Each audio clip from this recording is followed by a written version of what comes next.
hanya ada di bandara di Madinah. Tidak. Di sektor-sektor pun ada kedatangan dan keberangkatan. Akomodasi menerima kedatangan. Konsumsi memberikan makanan kedatangan. Transportasi melayani umroh, melayani kedatangan dan umroh wajib. Begitupun dengan kesehatan, menerima kedatangan. Pun begitu ketika kepulangan, keberangkatan. Transportasi itu akan memberangkatkan dari masing-masing sektor ke bandara, silakan. Dari masing-masing sektor ke Jeddah maupun ke Madinah. Jadi saya agak sedikit menolak kalau yang pool itu hanya ada di bandara, tidak. Yang pool atau kedatangan dan keberangkatan itu ada di 3 daerah kerja. Dan tumbalnya ada di Mekah. Tumbalnya itu ada di Mekah. Mekah itu sentral. Sentral. Oke, ini kalau saya, kalau saya itu sudah dijelaskan G2G, oke ini. Kawan-kawan di sini harus paham bagaimana proses keberangkatan, kedatangan, dan keberangkatan dari Arab Saudi menuju tanah air. Pemberangkatan pertama sudah dimulai tanggal 2 Mei kemarin. Terakhir itu tanggal 30 Mei. Kalau seandainya Bapak Ibu punya tetangga, sanak siran, saudara, mantan pacar aja deh, mantan tetangga segala macam yang mengatakan akan berangkat di tanggal 1 April, tanggal 1 Juni, 2 Juni dengan menggunakan kloter, maka bisa dipahamkan itu penipuan. Kloter ya, saya bilang kloter bukan bicara furoda. Wukuf kemungkinan tanggal 5 Juni, kemudian masa peluang pertama 11 Juni dan akan berakhir pada tanggal 10 Juli. Mekah itu hanya durasi kurang lebih 62 hari yang sebentar lagi akan kedatangan jemaah dari Madinah. Next. Oke. Semua PPIH Arab Saudi dimanapun ditempatkan harus paham embarkasi yang ada. Lucu kalau tidak paham. Aceh itu kodenya BTJ, Medan itu kodenya KNO, Batam itu kodenya BTH, Padang itu BDG, Palembang itu PLN, Jakarta itu ada JKT dan JKS, kemudian ada Kertajati, ada Solo, Surabaya, Banjarmasin, Balikpapan, Makassar, dan Lombok. Harus hafal, kode-kode tersebut harus hafal. Kita punya 13 titik embarkasi haji, saya sebutnya bandara, dan punya 14 titik pemberangkatan embarkasi dan debarkasi haji. Next. Bapak Ibu akan terbang di atas ketinggian 35.000 kaki dengan melewati 9 negara, sehingga perjalanan kita akan dipercepat ya. Tolong angkat tangan kalau seandainya sudah merasa bosan dengan penjelasan. Oke?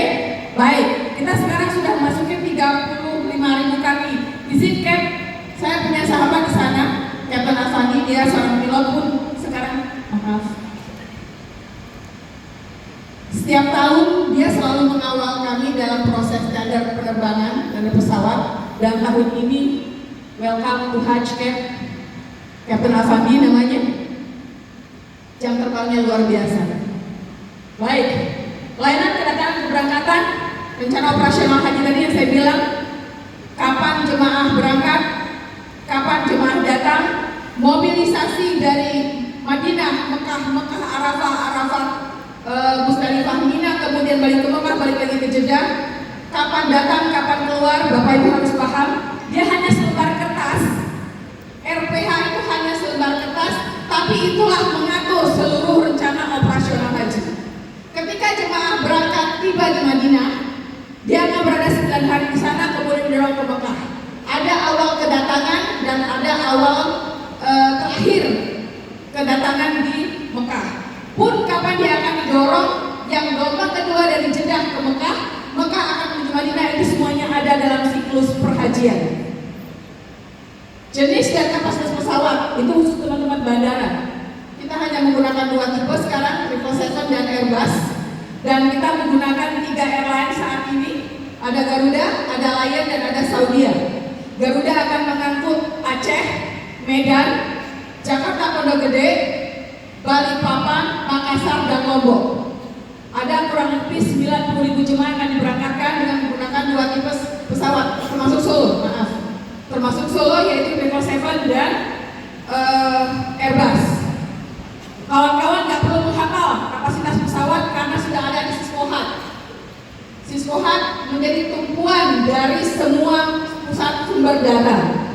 Kemudian untuk Lion akan menerbangkan Padang dan Banjarmasin, sementara Saudi akan menerbangkan Batam, Palembang, Jakarta Pondok Gede sebagian, Jakarta Bekasi, Kertajati dan Surabaya.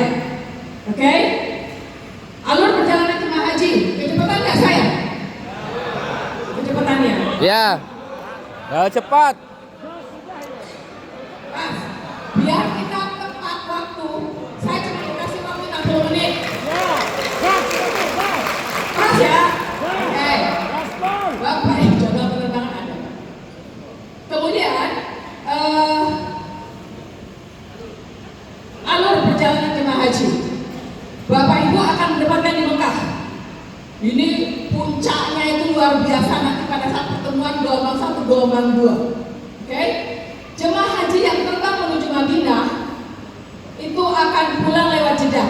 Alurnya dari tanggal 2 Mei sampai 15 hari kemudian 17 Mei menuju Madinah. Selama 9 hari di Madinah tidak untuk melakukan arba'in. Jadi 9 hari itu adalah proses evakuasi mobilisasi jemaah. Tidak ada arba'in. Arba'in bukan rukun dan wajib haji. Jadi tolong nanti disampaikan bahwa itu hanya untuk mobilisasi, ya, memanfaatkan waktu. Dari Madinah akan didorong ke Mekah. Hitung. Kalau dari tanggal 2 Mei ditambah 9 hari kurang lebih 11. Berarti 11 Mei itu sudah mulai didorong ke Mekah. Kawan-kawan akan berangkat tanggal 7 atau tanggal 8 Mei. Setelah itu mereka akan berada di Mekah kurang lebih 28 hari termasuk Arafah, Musdalifah, Mina. Well, nah kita bicara dari gelombang kedua. Dari Jeddah itu akan dimulai pada tanggal 18 Mei. 18 Mei akan turun dari Jeddah langsung didorong ke Mekah. Jadi yang dari Madinah datang, yang dari Mekah datang. Crowded di sini. Dan itu ada penyambutan kedatangan di bagian akomodasi. Akomodasi sudah disampaikan ya, jumlah orang yang akan berada di situ, kunci dan lain sebagainya. Kesehatan sudah terakomodasi, mana yang lansia, mana yang risti, catering pun demikian. Masih tenang di situ, belum ada mutasi di situ, belum ada evakuasi pasien di situ, masih tenang Mekah. Berkumpullah di situ, transportasi mulai berjalan. Dia ada bisa lawan 24 jam, ada khusus umrah wajib. Kedatangan semua itu, jadi kedatangan tidak hanya bicara pada untuk di bandara ataupun Madinah. Kemudian ketika sudah berada di Mekah kumpul akan ada pesan operasional haji. Masuklah armusnya, balik lagi itu. Setelah itu baru balik menuju yang landing di Madinah akan terbang melalui Jeddah. Yang landing di Madinah akan terbang menuju Jeddah. Dimulai di tanggal 11 Juni. Oke, selama 15 hari. Pada saat bersamaan, kawan-kawan di Mekah pun akan memberangkatkan transportasi, akomodasi, akan memberangkatkan dari Mekah ke Madinah. Mereka akan tinggal juga selama kurang lebih 25 hari di Mekah. Dan dia harus melakukan pendorongan. Itu kuncinya ada di jadwal. Jadwal penerbangan ini sangat riskan. Kalau Siscohat tidak update terkait jadwal, terkait jumlah, habis. Contoh, landing di Madinah, Solo 10, landing di Madinah 360. Didorong ke sini, 1 orang meninggal, 2 orang tertahan di sana. Tolong kesehatan di KKHI Madinah berangkatkan orang tersebut sesuai dengan paspornya. Keadaan akan ribut pada saat menjelang operasional. Ini orang sudah dievakuasi, sudah mau Arafah, Musdalifah, Mina. Ternyata si Madinah itu masih ada harus evakuasi pasien. Jangan yang terjadi. Eda diberangkatkan dengan nama Sinta, Basit diberangkatkan dengan nama Khalis. Jadi tolong diperhatikan dan kerjasama dengan Yankul Madinah ya, karena yang akan mencabut paspor adalah Yankul Madinah. Ibu, bapak, dan kakak Hai cuma bilang, saya mau evakuasi pasien, namanya si Fulan, tolong diambilkan paspornya. Kita punya 9 syarikat sekarang, oke? Dan satu-satunya yang berhak melakukan mutasi masuk dan mutasi keluar adalah Yankul Mekah. Siskohat Sekor tidak berhak melakukan mutasi. Siskohat Madinah tidak berhak melakukan mutasi. Mutasi terpusat di Yankul Mekah. Oke? Baik, tolong ingatkan lagi yang KKHI Madinah ketika mengevakuasi pasien, tolong disamakan dengan dokumen. Kalau tidak akan berpengaruh. Eda diberangkatkan dengan Sinta. Ternyata saya harusnya ada di maktab 3. Eda itu harusnya di maktab 3, tapi karena paspor saya namanya Sinta melempar ke maktab 10. Pada saat akan dipulangkan, teman yang Mekah itu akan bingung di mana posisi paspornya. Jangan membuat masalah untuk orang lain. Apa sih judul kalau pegadaian apa namanya? Mengatasi masalah tanpa masalah biasanya. Oh, luar biasa. Oke, Madinah ya. Nah, kawan-kawan catering pun akan berpengaruh di situ. Kenapa? Ketika saya bicara Madinah sudah mendorong 358 karena mendorong wafat ya. 358 itu akan masuk ke dalam sistem Siskohat Madinah, akan impor dia. Dan Siskohat ini akan dibuka oleh 3 dagang, bisa terpantau. Catering tolong siapkannya 358 bukan 360. Catering. Iya, karena akan ada selisih nanti. Fulus Bapak Ibu. Kalau sekali makan 12 real selama di Mekah 24 hari, 1 kali 3 kali makan 12 real kali 3 kali 24 hari berapa ribu? Kaliin aja deh. Kalian berapa jemaah yang melakukan proses itu? Itu yang selalu yang menjadi problem. Tolong aware dengan Siskohat, dengan data. Oh gampang 1 kloter, enggak. Bapak Ibu akan melayani 525 kloter selama 2 kloter selama 62 hari di Mekah. Bapak Ibu akan melayani 525 kloter. Reward.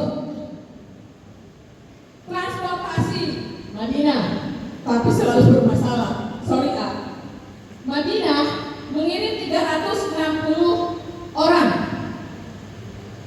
Madinah itu bisa berpecah satu hotel, satu kloter bisa 2-3 hotel atau bagasinya. Pastikan koordinator transportasi di Mekah dengan koordinasi transportasi di Madinah klop jumlah orang dan jumlah bagasi. Itu gelombang 1. Gelombang kedua dari bandara. Teman-teman bandara, saya tidak bicara bandara di sini karena teman bandara tidak ada ya. Jadi saya lebih fokus kepada hal-hal yang terkait dengan di Mekah. Kita baru sampai Singapura Pak, masih ada 8 negara lagi. Wow, memantau pergerakan. Ada foto saya. Aku nggak percaya diri. Tidak semua orang percaya kalau saya pernah punya baju kurang S.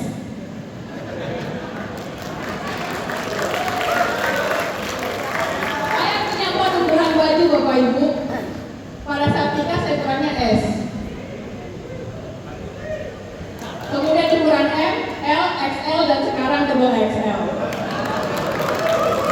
Tapi sejalan dengan pesawat. Kenapa? Pesawat yang kita operasikan pertama adalah tipe 767 kapasitas 200. Kemudian membesar menjadi 747 seri 400 kapasitas 450. Kemudian muncul lagi pesawat yang baru yaitu Airbus 330, 400, 360 dan 440 saat ini dengan Lion. Lanjut dengan 777 kapasitas 393. Jadi wajar perkembangan dunia. Well, memantau pergerakan jemaah. Saya fokus kepada teman-teman catering, teman-teman di lansia, dan dan teman-teman dari kesehatan. Kenapa? Biasanya pada saat di Mekah akan terjadi banyak mutasi. Kita sekarang punya 9 syarikat. Sudah diblok di sistem ya? Kemana Alif? 8. Kita sudah blok di sistem 1. Mutasi itu hanya dilakukan di Yankul Mekah. Kepala seksinya Pak Cecep Nursamsi. Jangan bikin pusing dia. Yang kedua, mutasi itu harus satu airlines. Ingat, tadi saya sudah bilang. Jadi tolong nanti kalau dari teman-teman siswohat atau sektor, sekretaris sektor, siapapun yang ada di Mekah, tolong sampaikan bahwa mutasi hanya bisa satu airlines. Garuda itu hanya mengangkut Aceh, Medan, Jakarta sebagian, Solo, Balikpapan, Makassar, dan Lombok. Lion itu mengangkut Padang dan Banjarmasin. Sisanya adalah Saudi, Batam, Palembang, sebagian Jakarta Pondok Gede, Jakarta Bekasi, Kertajati, dan Surabaya. Jadi kalau ada jemaah haji asal Batam mau pindah ke Palembang bisa. Tapi sekali lagi lihat syarikahnya harus sama. Ada syarikah di situ, termasuk nanti perhitungan catering. Nah, mutasi ini ada 2, mutasi pra-wukuf dan mutasi pasca-wukuf. Pra-wukuf ini diutamakan untuk mereka yang mahramnya terpisah, yang kemarin berangkat karena gagal visa kemudian bergabung lagi, dan dia harus mendapatkan surat rekomendasi sektor. Nah, ketika terjadi proses mutasi ini, catering harus aware. Ketika Makassar 30, dia pindah, kebanyakan kalau 30. Solo 30, di gelombang 1, dia mau pindah ke Solo 10. Berkurang kan 2 orang dari ini, otomatis di Solo 30 itu dikurangi cateringnya, dan Solo 10 ditambah cateringnya. Kalau tidak aware begini, maka akan terjadi kelas penghitungan fulus. Semuanya terkait fulus. Kemudian selanjutnya pergerakan yang ada untuk mutasi pasca wukuf. Ini kita utamakan untuk jemaah haji sakit. Ini saya tidak ada bimbang ya, tidak ada bimbang. Nggak ada ya? Ada. Oke, ada 2 orang bimbang. Jadi jemaah haji sakit yang harus pulang awal itu harus memiliki rekam jejak ibadah, dan mereka harus mendapatkan rekomendasi dari KKHI Mekah yang sakit. Biar KKHI Mekah yang berkirim surat kepada kepala seksi Yankul Mekah supaya untuk dipulangkan, dan itu hak prerogatifnya Pak Cecep pada saat di Mekah. Tolong pastikan jejak rekam ibadahnya. Layanan dokumen, pergerakan layanan dokumen itu urusannya Yankul Mekah, karena dia akan proses cabut-cabut. Oh ya, jemaah itu akan menerima paspor ketika berada di asrama haji, dan ketika mendarat di Bandara Madinah atau Jeddah, itu paspor akan disimpan oleh syarikat, oleh muasasah, oleh maktab.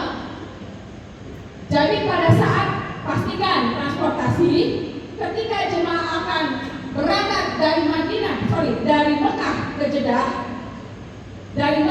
Jeddah, pastikan jumlah paspornya dan namanya sama dengan jemaah haji yang akan diberangkatkan.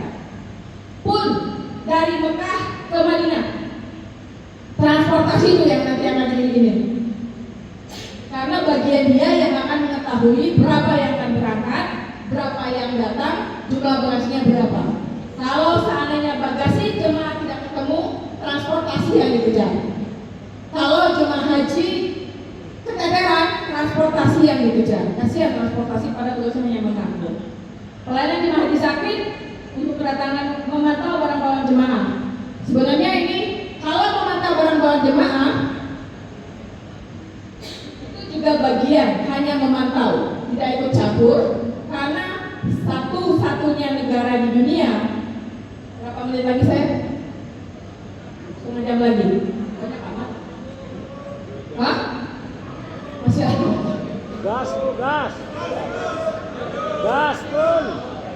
Oke, kita sekarang sudah berada di atas negara Filipina. Wah, berapa negara lagi, Kak? Hah? Nggak lewat Filipina. Jadi kita muter aja. Birut udah ada Batam. Oke. Batas mana tadi? Batas lanjut. Batas Karibia. Kita nggak lewat Karibia.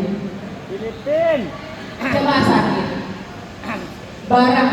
Oke, baik. Pada saat mau berangkat,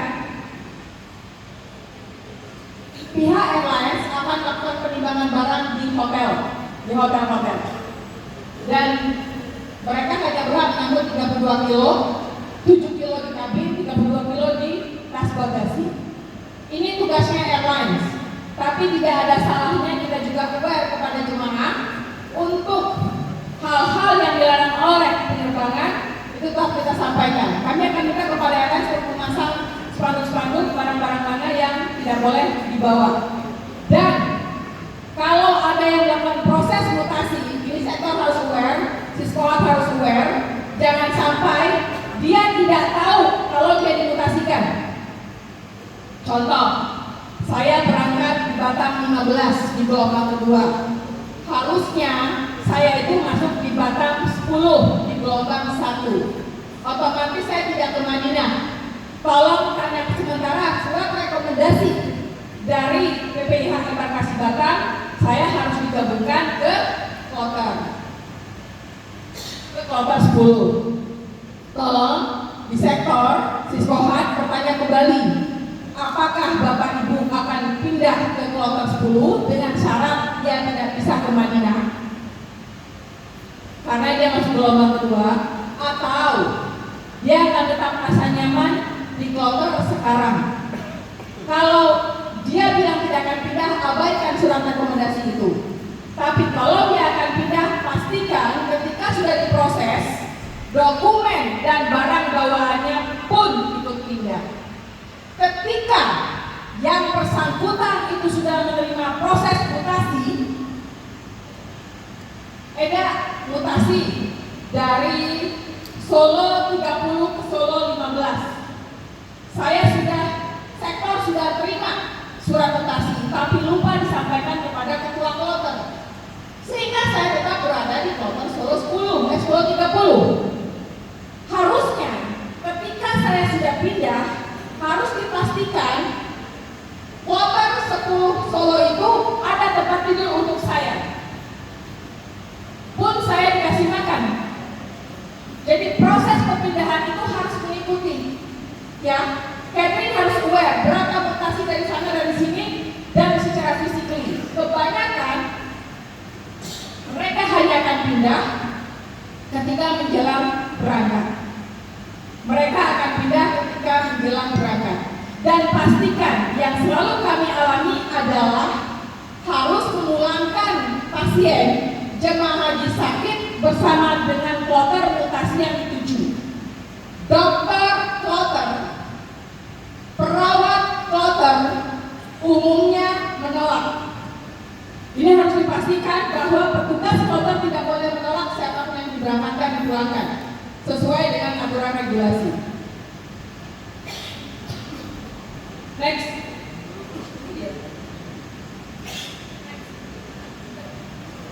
Ini sudah ya? Ini sudah.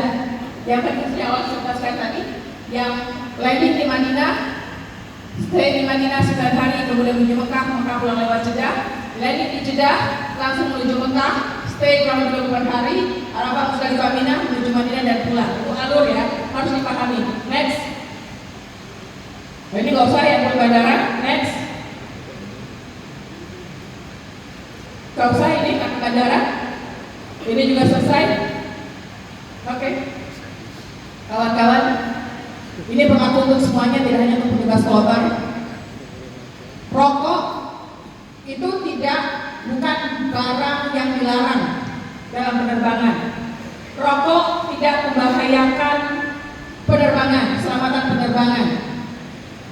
hasil konfirmasi kami bahwa dari pihak Bea Cukai mereka tidak pernah melarang berapapun jumlah rokok yang akan dibawa.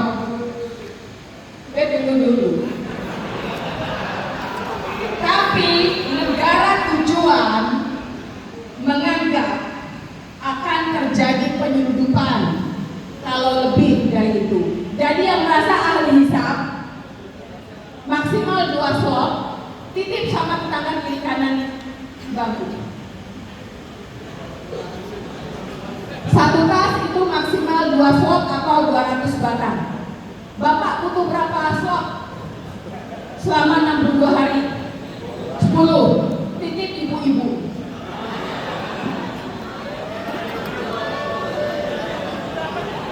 Oh, ada uang titipan? Sudah dibuka. Tolong, bagi kawan-kawan yang membutuhkan obat-obatan yang berlebihan untuk dibawa, boleh dibawa sesuai kebutuhan. Kalau berlebihan, tolong pakai surat rekomendasi dokter. Karena mereka bilang, kan punya rumah sakit yang bagus, Anda tidak perlu membawa barang. Tapi kadang-kadang kalau saya lebih suka Panadol ketimbang obat-obat di sana. Saya lebih percaya dengan Panadol, sekalipun Panadol hilang kepala saya. Sakit kepala saya. Next. Oke. Ini sudah nih. Oke, ini di bandara sebenarnya. Ini posisi di bandara. Nah, transportasi sama catering. Biasanya kita sih tidak pernah berharap terjadi irregularity flight. Kita tidak pernah berharap ada keterlambatan. So far until today, semua penerbangan keberangkatan rata-rata on time. Yang tidak on time itu karena kasus bongkar pasang manifest yang banyak terjadi di Jawa Barat. Mana tadi Mbak? Bongkar pasang. Jadi pada saat keberangkatan, kepulangan ke tanah air, next, mana tadi? Oh ya, ketika terjadi keterlambatan, tolong aware, Siskohat pusat Yankul Mekah mendapat informasi dari Yankul Bandara mengatakan bahwa JKT 1 mundur 2 jam, 3 jam. Oke lah kalau JKT masih, ketika sudah mulai masuk-masuk misalnya Solo 20 mundur, sementara Solo 20 sudah siap di bus. Keterlambatan ini menjadi resiko karena dalam kontrak sudah ada, harus disampaikan perubahan jadwal 1 kali 24 jam baru bisa kita ngatur. Tapi ketika jemaah sudah berada di bis, itu harus segera didorong ke airport. Maka Yankul Bandara, koordinasi kuat ke Yankul Mekah, dan Yankul Mekah segera menginformasikan ke sektor, ke koordinator transportasi dan koordinator catering. Kalau terjadi delay, ternyata jemaah harus ditunggu, diindahkan atau ditahan di Mekah, maka harus disiapkan cateringnya. Dan ini menjadi tanggung jawab pihak airline. Pun begitu transportasi, ketika akan memberangkatkan jemaah dari Mekah ke Jeddah, dipastikan dokumennya lengkap, orangnya lengkap. Kalau terjadi ternyata dokumennya hilang entah kemana, harus segera lapor ke Yankul Mekah untuk dibikinkan SPLB kalau hilang. Tapi problem yang banyak terjadi adalah hiruk pikuk mutasi dari Madinah ke Mekah yang paspornya berangkat tidak sesuai dengan yang dievakuasi. Ini beban berat bagi kami sebenarnya. Pun begitu, ketika proses mutasi, nah mutasi dari embarkasi sudah bilang Surabaya 50, 1 orang akan pindah ke Surabaya 30. Ketika proses itu terjadi dilakukan, maka dokumen ini harus ngikut. Di masing-masing sektor ada penghubung maktab. Ketika sektor sudah menerima si A mutasi dari Surabaya 50 ke Surabaya 30, maka penghubung maktab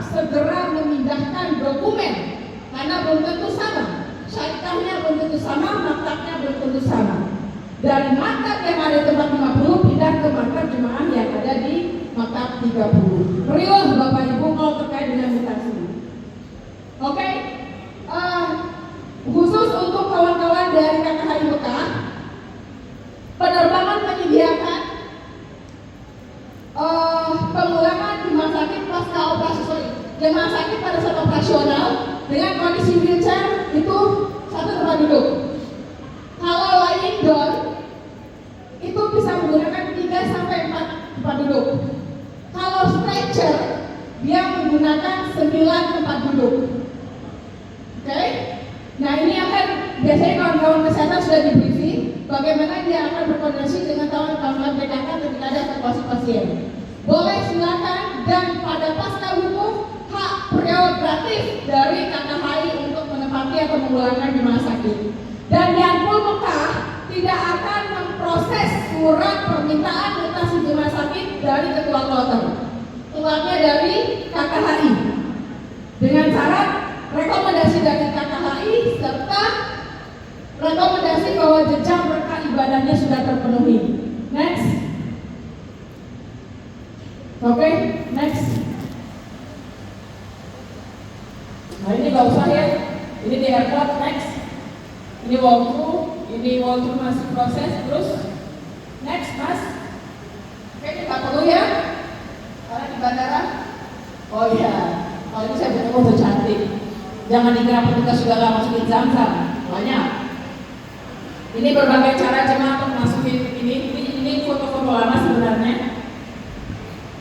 Jadi satu tas hanya ada Zam-Zam, isinya masing-masing 10 liter, beda 20 liter.